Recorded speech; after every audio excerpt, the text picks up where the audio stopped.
Okay, here we are back again. I guess we're in a groove or something. Page 152. We're going to continue. All right, so point 4 from page 152 of the Bodhisattva Never Disparaging Chapters, chapter 20 of the record of the orally transmitted teachings. Point 4 on the passage, this monk, whatever persons he happened to meet, whether monks, nuns, laymen, or laywomen, which are the 4 kinds of believers that are going to be mentioned over and over again. But those are the 4 kinds of believers, people that are either religious, females or males, and those that are not, males or females, okay? This monk, whatever persons he happened to meet, whether monks, nuns, laymen, or laywomen, would bow in obeisance to all of them and speak words of praise. Now we can perceive this in the latter day as telling people about Nam Myoho Renge Kyo. Okay, that's really what this is all going to refer to. We're going to qualify ultimately that we're all Bodhisattva never disparaging in the latter day of the law. All right, so speak words of praise is to try and entice people to start to reveal their own Buddha nature by hearing the name and the words of the truth. So you're hearing the name and the words of the truth is to hear and embrace Nam Myoho and have even a moment of faith in Nam Myoho Renge Kyo. Okay? The record of the orally transmitted teaching says this passage means to see and understand that now all living beings in the country of Japan have the capacity to embrace the Daimoku of the Lotus Sutra and thereby attain Buddhahood. That means that we've, in reaching stage 6, we now not only see ourselves as Buddhas and have always and realize that we've always been Buddhas, but we perceive the truth that all others as well are Buddhas. They just they're in a state of ignorance. They're in a state of delusion. They're being attacked by fundamental darkness that keeps them from being able to perceive the truth, or from their own slander. Their slander will create a distance of time before they can perceive that truth. That will be explained here. He says, this passage means to see, that's for you and me, for us to see and understand that now all living beings in the country of Japan, all the living beings in the entire Dharma realm, have the capacity. They all have as their innate nature, the eternally endowed 3 bodies. And therefore they have the capacity to embrace the Daimoku of the Lotus Sutra and thereby attain Buddhahood. Now, embrace the Daimoku of the Lotus Sutra means Nam Myoho Renge Kyo. Thank you.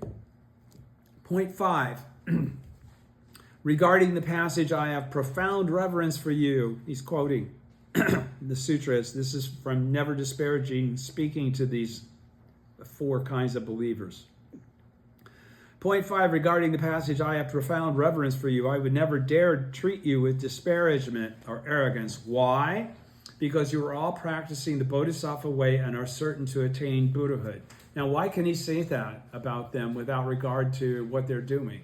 Because he's already preached the truth to them in qualifying that they're in his qualifying in his words of praise. His words of praise are the same as us saying, have you ever heard of Nam Myoho Renge Kyo? Okay, as soon as we say that to someone and they hear it, they have now heard the name and the words of the truth. They are off on the path of practicing the Bodhisattva way, whether they believe it or understand it or comprehend it, it doesn't matter. That's why we try to constantly open the door to allow them to enter.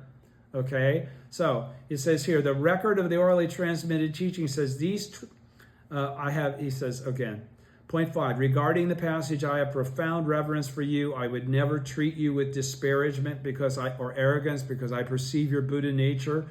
Why? Because you were all practicing the Bodhisattva way and are certain to attain Buddhahood, because I've already exposed you to Nam Myoho Renge Kyo.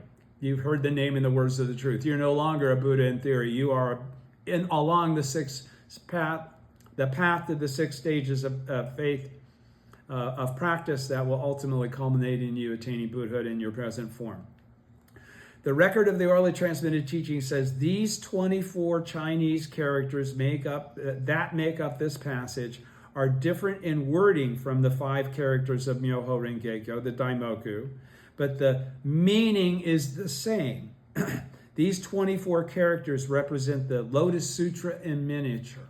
So this is emphasizing the key for us to have the profound compassion to be able to look past the hindrances or the flaws in other living beings and to see them in the worst light, and instead to perceive and have the wisdom to perceive them in the highest and most correct light.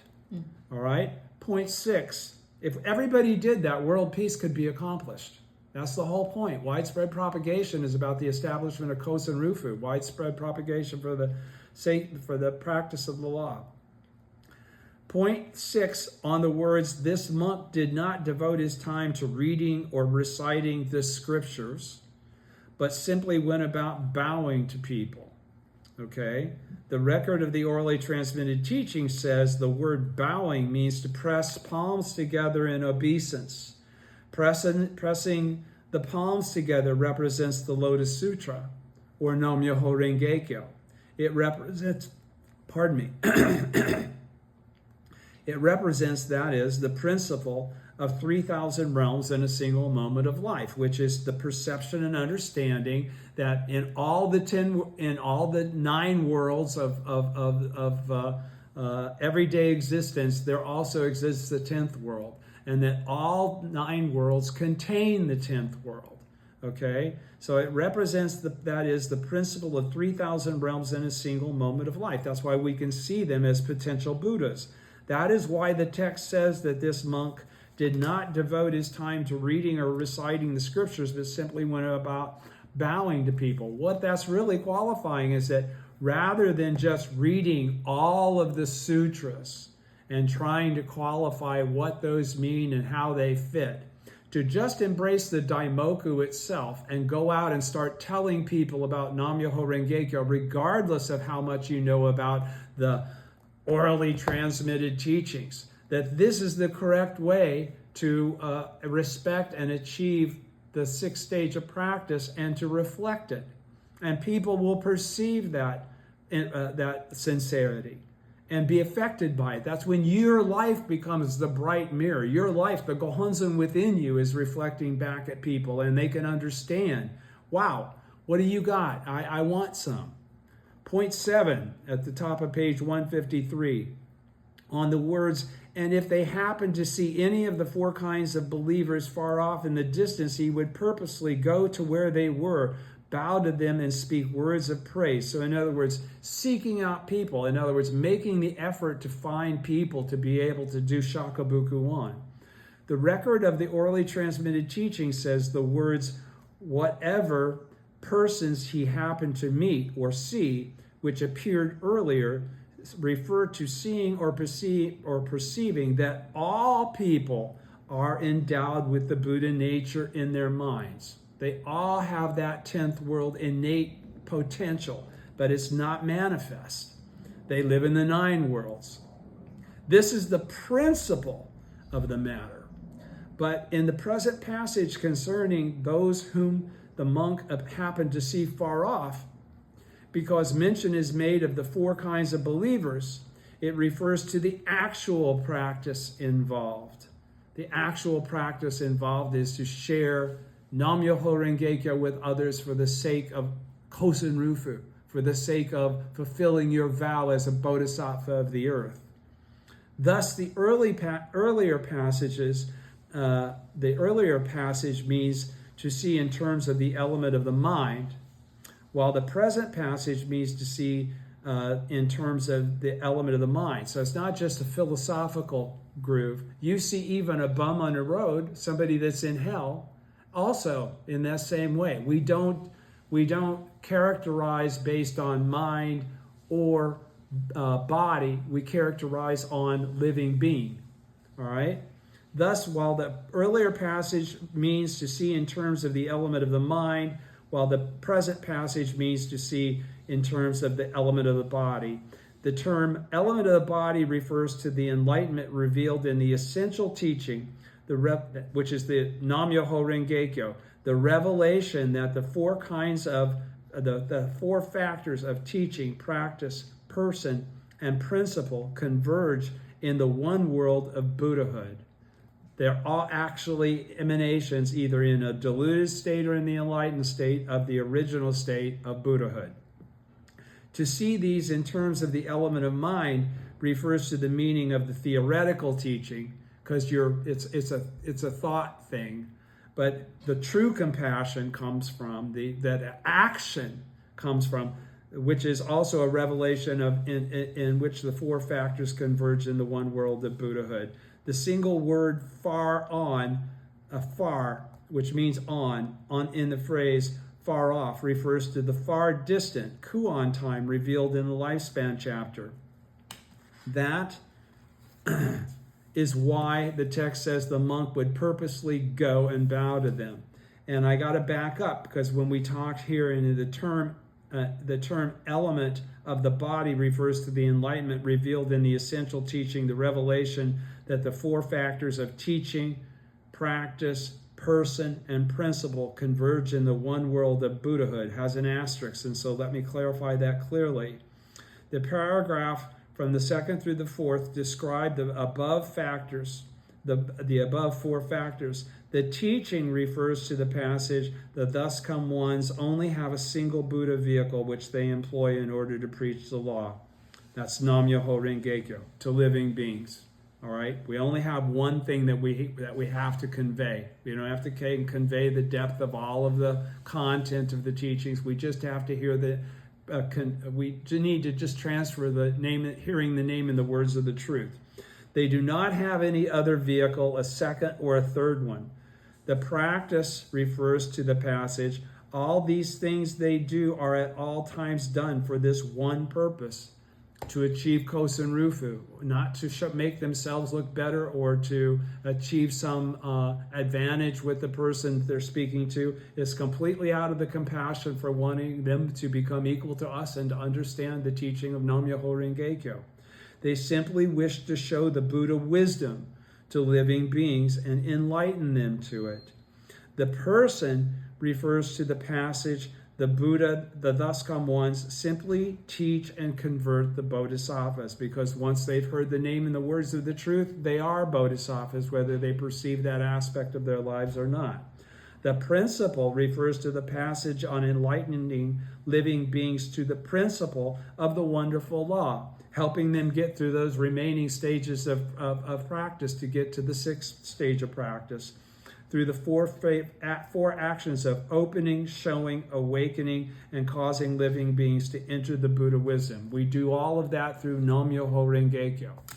Okay, that's what opens the door. And he says that is why, it finishes, this is why the text says the monk would purposely go and bow to them.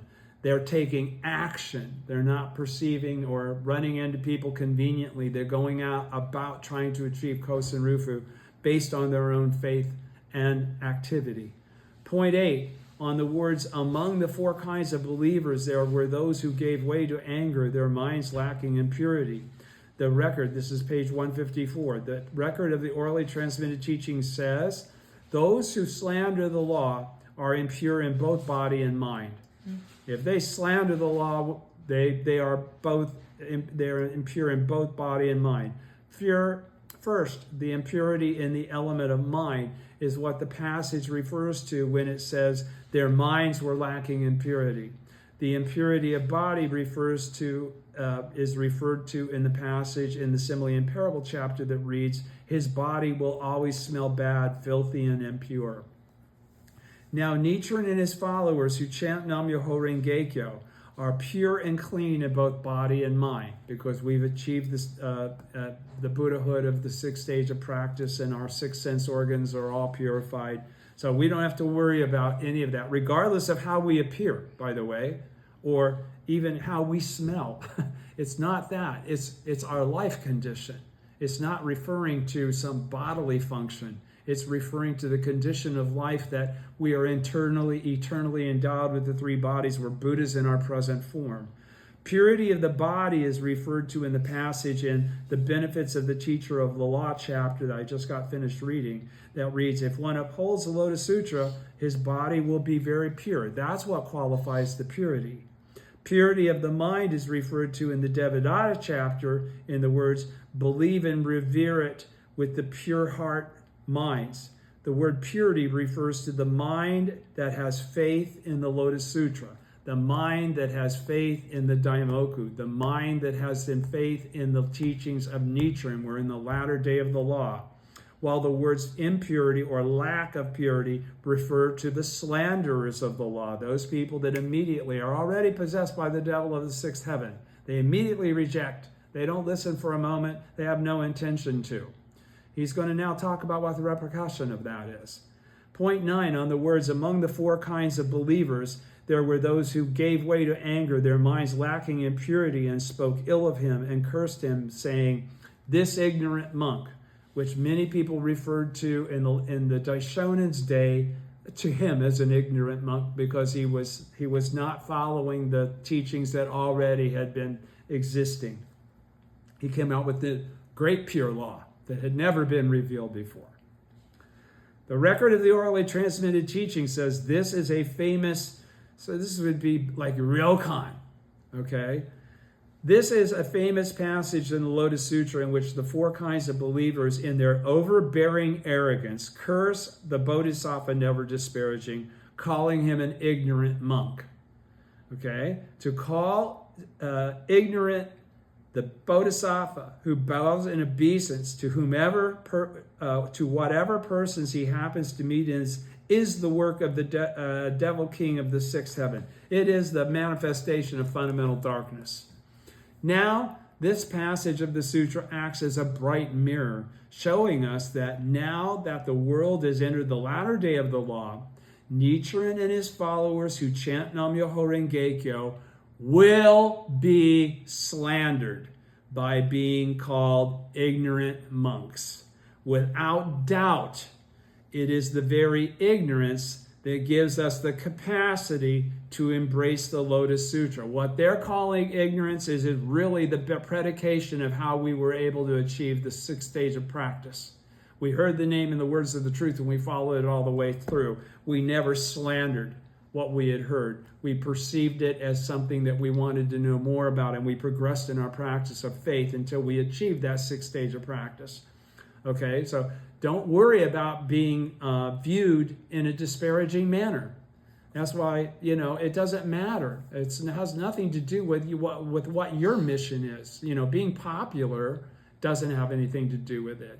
Being looked up to has nothing to do with it. It's your wisdom that you're trying to convey to another person by opening the door and allowing them to enter. All right? By propagating the law in the latter days you promised to, because you've taken a vow and you're a bodhisattva of the earth, you're a disciple of the original teacher.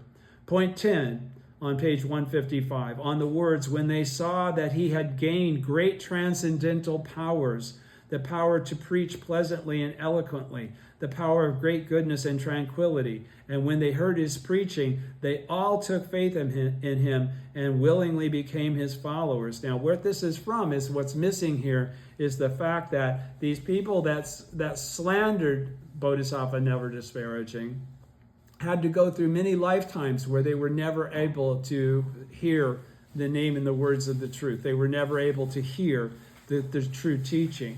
Okay, but that they did finally encounter him again, because anybody that calls you an ignorant monk has just attached themselves to you. So they will meet you in every lifetime for you and in your compassion to constantly try to bring them out of that state of slander and into the state of wisdom and enlightenment.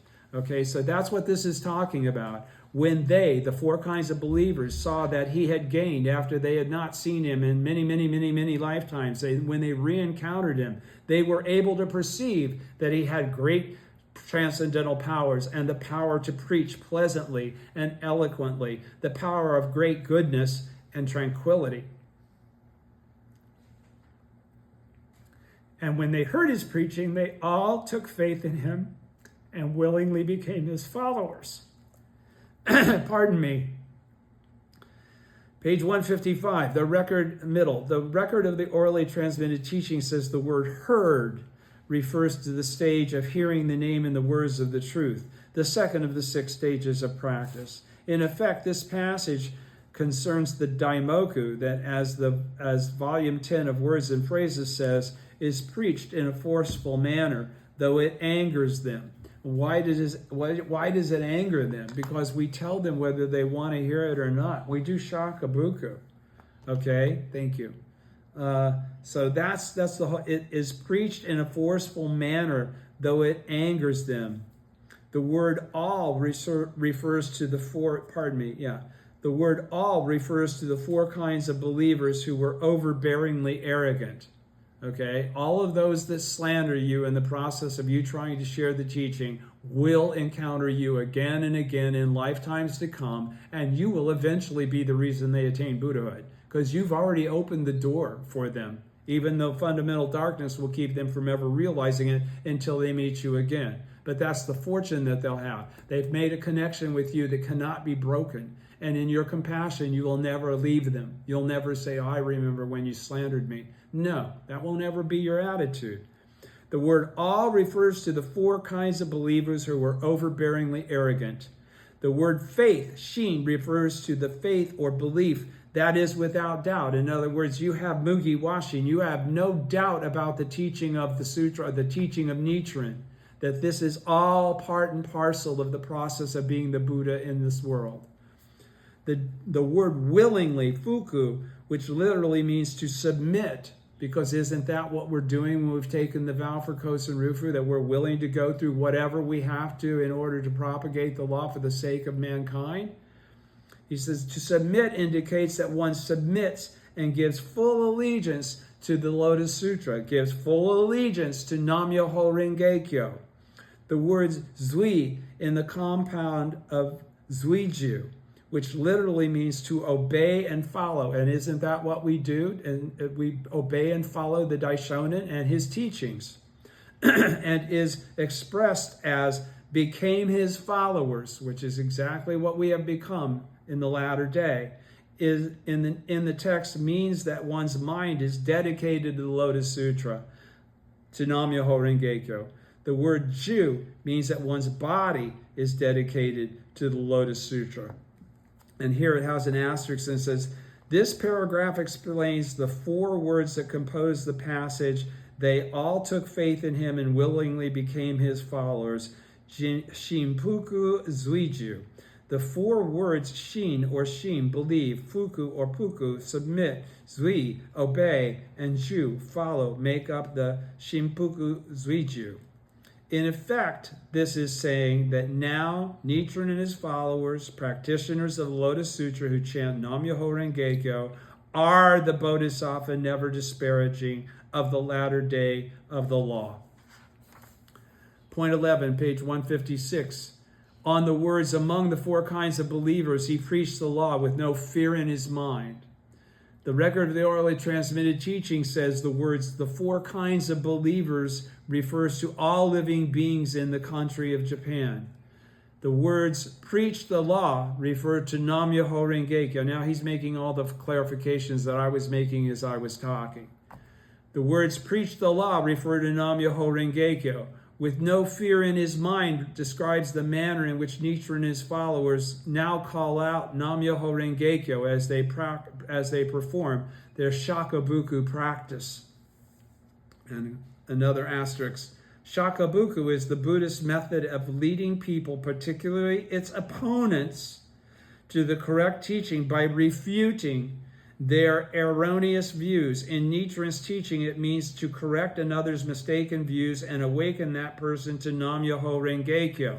And that's what it was talking about here when it says, even though it is preached in a forceful manner, though it angers them. That's what he's talking about. When they say they're not interested, you try to convey Nam-myoho Renge Kyo regardless. Point 12. On the words, the Bodhisattva never disparaging, who lived at that time, could he be unknown to you In fact, he was none other than I myself. Now, this is Shakyamuni after he's preached this teaching of Bodhisattva never disparaging. He's culminating everything that he's saying by saying, could this Bodhisattva never disparaging that I've been talking about be unknown to you? In fact, he was none other than I myself, Shakyamuni qualifies. The record of the orally transmitted teaching says the Bodhisattva never disparaging is the present day Shakyamuni Buddha. Shakyamuni Buddha is the Lord of Teachings of the Lifespan chapter, and the Lord of Teachings of the Lifespan chapter is we who are practitioners of the Lotus Sutra. So we are the original Lords of Teaching of the Lifespan chapter. I've already read that to you in point 3 of chapter 16. This passage then is about us. It's not about Shakyamuni, it's about us. Now Nichiren and his followers are the Bodhisattva never disparaging. Point 13. I hope that's clear. We don't fear doing Shakabuku. We don't fear who we're speaking of. We know we're protected. We know we're correct. And we've taken a vow so that it really doesn't matter. We do not begrudge our lives. Point 13 at the bottom of page 156, concerning the passage, gainer of great authority, at that time the 4 kinds of believers, the monks, nuns, laymen, and laywomen, because anger arose in their minds and they treated me, Shakyamuni, with disparagement and contempt, were for 200 million kalpas never able to encounter a Buddha, to hear the law, or to see the community of monks. Those are the 3 treasures. For 1,000 kalpas they underwent great suffering in the Avicii hell. The record of the orally transmitted teaching says, Nichiren says at the bottom of page 156, this passage relates how the 4 kinds of believers, because they treated the Bodhisattva never disparaging with disparagement and contempt, were never able to encounter the 3 treasures for 200 million kalpas, but fell into hell and underwent great suffering. But now that we have entered the latter day of the law, those who treat Nichiren and his followers who chant Nam-myoho Renge-kyo with disparagement and contempt are even worse than those others. Those others suffered for 1,000 kalpas, but these will suffer for a countless number of kalpas more. Pardon me. Those others suffered for 1,000 kalpas, but these will suffer for a countless number of kalpas. Chapter 3, Simile and Parable. This is all coming from the sutra. The Buddha spoken of in this passage, the Buddha of the latter day of the law, is an ordinary mortal and an ordinary priest. The law is the Daimoku. The community of monks is we practitioners of the Lotus Sutra who in the latter day embrace the Daimoku of the Lotus Sutra, Nam-myoho Renge-kyo. We may be called Buddhas because we are. We may be called Buddhas and we may be called ordinary priests. It depends on how we're conveying ourselves. You know, are you a priest? I don't know. I'm not. I'm an ordinary mortal. Okay. We practitioners, we may be, the community of monks is we practitioners of the Lotus Sutra. We may be called Buddhas, and we may also be called ordinary priests. Because we have a profound realization, we've attained Buddhahood in our present form. That's a pretty profound realization of the perfect principle. We understand the teaching correctly, and as it is meant to be propagated, is called being a Buddha. That's exactly why we're able to be called Buddhas. We are Nam-myoho Renge-kyo, thus come ones. From Volume 7, A Profound Meaning of Lotus Sutra, the perfect principle is the Lotus Sutra. The perfect principle is Nam-myoho Renge-kyo. And I think we'll stop there on page 157. We'll go on to point 14 and continue toward point 30 when we come back and see each other again. Thank you very much.